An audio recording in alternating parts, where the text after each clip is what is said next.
The first thing the dragon noticed was that the boy did not flinch. That alone was unusual. The cantina of Station Pyro's night was loud with alien voices and the clatter of metal, utensils against stone tables, steam rising from molten meat platters and chemical stews. Warriors of a dozen species crowded the room, but everyone gave a wide berth to the corner table where Kazun Flamecale sat. Kazun was a veteran of 3 stellar wars. His scales were obsidian black, etched with glowing crimson scars, marks of survival that no forge could erase.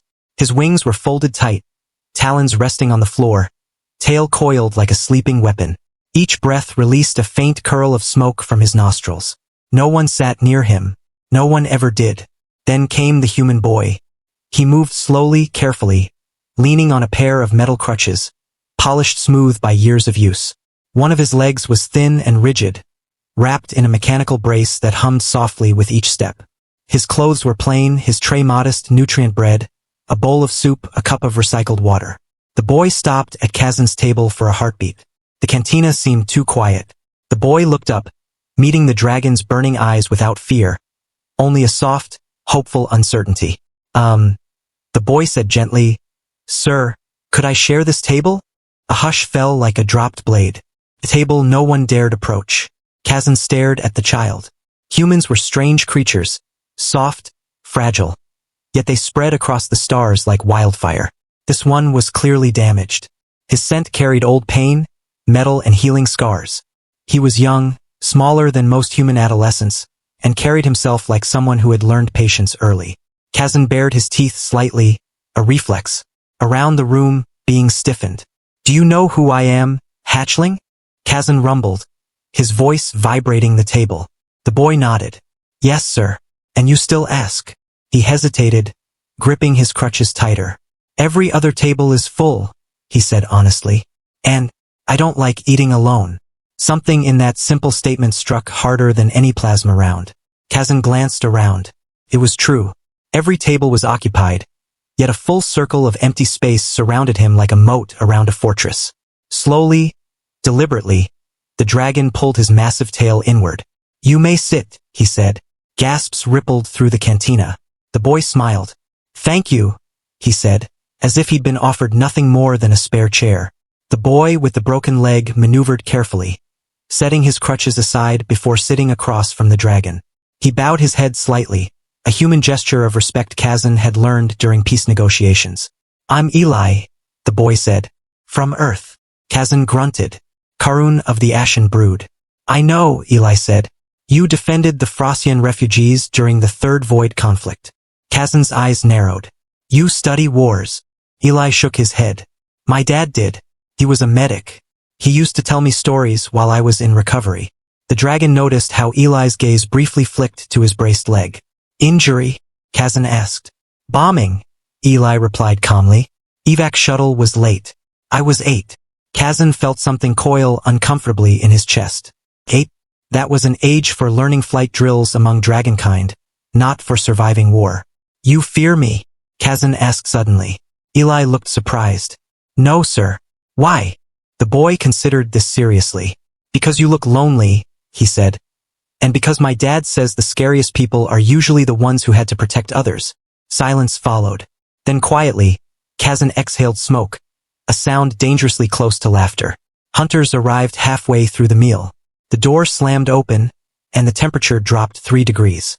Varesh raiders entered the cantina, scaled, muscular, armed, and drunk on conquest. Their eyes immediately locked onto the dragon. "Well, I'll be burned," one sneered. "If it isn't the butcher of Purus, Kazun."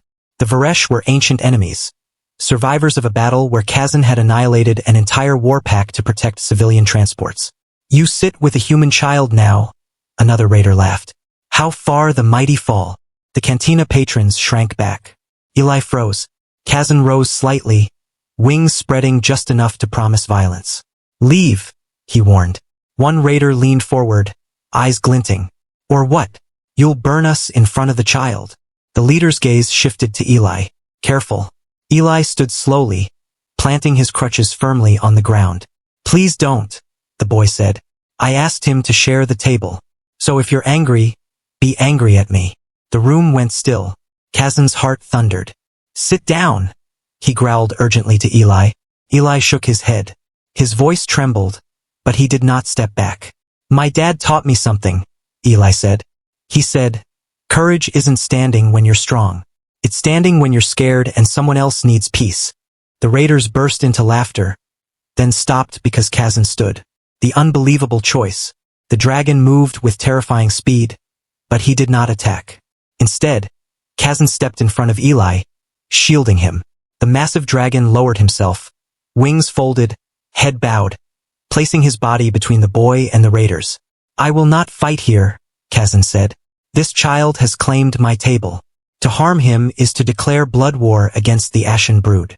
The cantina erupted in whispers. Blood war, a sacred vow. The Varesh leader swallowed. You would stake your honor, he said slowly, for a crippled human? Kazun's voice did not waver. I would burn galaxies, he said, for a child who showed me kindness when none dared. The raiders backed away. One by one, they left without another word. After the fire sank back into his seat, Kazun turned, lowering himself again to meet the boy's eye level. You should not have stood, the dragon said quietly. Eli smiled weakly. You stood for me first.